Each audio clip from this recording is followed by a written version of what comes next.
अक्ल का फल।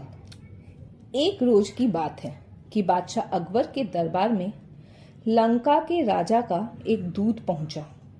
उसने बादशाह अकबर से एक नई तरह की मांग करते हुए कहा, आलम पनाह, आपके दरबार में एक से बढ़कर एक अक्लमंद, होशियार तथा बहादुर दरबारी मौजूद है।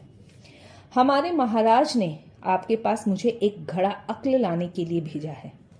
हमारे महाराज को आप पर पूरा भरोसा है कि आप उसका बंदोबस्त किसी न किसी तरह और जल्द ही कर देंगे। यह सुनकर बादशाह अकबर चकरा गए। उन्होंने अपने मन में सोचा, क्या बेतुकी मांग की है। भला घड़े भर अक्ल का बंदोबस्त कैसे किया जा सकता है। लगता है लंका का राजा हमारा मजाक बनाना चाहता है, लेकिन वह इसमें सफल हो गया तो। तभी बादशाह को बिरबल का ध्यान आया, लेकिन सोचने लगे कि शायद यह कार्य बिरबल के बस का भी ना हो, मगर फिर भी उसे बताने में बुराई ही क्या है। जब बिरबल को बादशाह के बुलवाने का कारण ज्ञात हुआ तो वह मुस्कुराते हुए कहने लगे, आलम पनाह, चिंता की कोई बात नहीं, अक्ल की व्यवस्था हो जाएगी, लेकिन इसमें कुछ हफ्ते का वक्त लग सकता है। बादशाह अकबर बिरबल की इस बात पर कहते भी तो क्या, बिरबल को मुंह मांगा समय दे दिया गया। बिरबल ने उसी दिन शाम को अपने एक खास नौकर को आदेश दिया, छोटे मुंह वाले कुछ मिट्टी के घड़ों की व्यवस्था करो। नौकर ने फौरन बिरबल की आज्ञा का पालन किया। घड़े आते ही बिरबल अपने नौकर को लेकर कद्दू की एक बेल तक पास गए।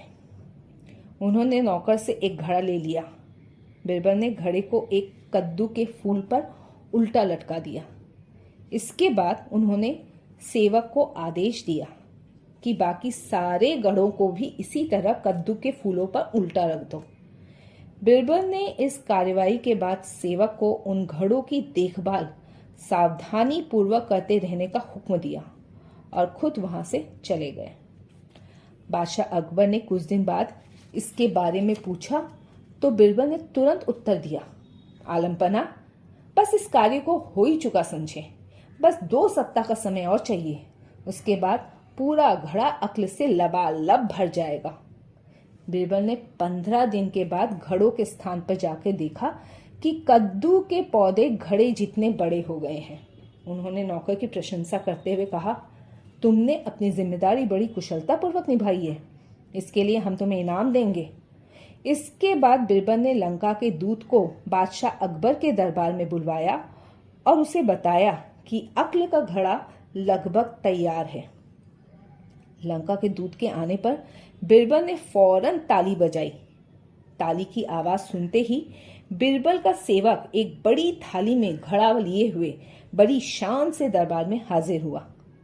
बिरबल ने घड़ा उठाया और उसे लंका के दूत के हाथ में सौंपते हुए कहा, लीजिए श्रीमान, आप इसे अपने महाराज को भेंट कर दीजिए, लेकिन एक बात अवश्य ध्यान रखिएगा कि खाली होने पर हमारा यह कीमती बर्तन हमें जैसे का तैसा वापस मिल जाना चाहिए। इसमें रखा अक्ल का फल भी तभी प्रभावशाली साबित होगा जब इस बर्तन को कोई नुकसान ना पहुंचे। इस पर दूत ने बिरबल से पूछा, हुजूर, क्या मैं इस अक्ल के फल को देख सकता हूँ? हाँ हाँ, जरूर, बिरबल ने अपनी गर्दन हिलाते हुए कहा। और हाँ, अगर आपके राजा को कुछ और अक्ल की आवश्यकता पड़े तो ऐसे 5 घड़े हमारे पास और तैयार रखे हैं। परेशान होते हुए दूत ने मनी मन सोचा, हमारी भी मति मारी गई है, भला हमें भी क्या सूझी। बिरबल का कोई जवाब नहीं है। भला ऐसी बात मैंने सोची भी कैसे। घड़ा लेके दूत के जाते ही बादशाह अकबर भी अपनी उत्सुकता को न दबा सके। वे फौरन उठे, बिरबल, अक्ल का फल हमें भी तो दिखाओ। अभी अभी तुम कह रहे थे कि ऐसे 5 घड़े और भी रखे हैं। अभी मंगवाए देता हूँ आलम पनाह, बिरबल ने उत्तर दिया। बादशाह के कहते ही घड़ा मंगवा दिया गया। जैसे ही उन्हें घड़े में झांका तो उन्होंने उसमें पूरा का पूरा कद्दू फिट पाया। देखते ही बादशाह को हंसी आ गई।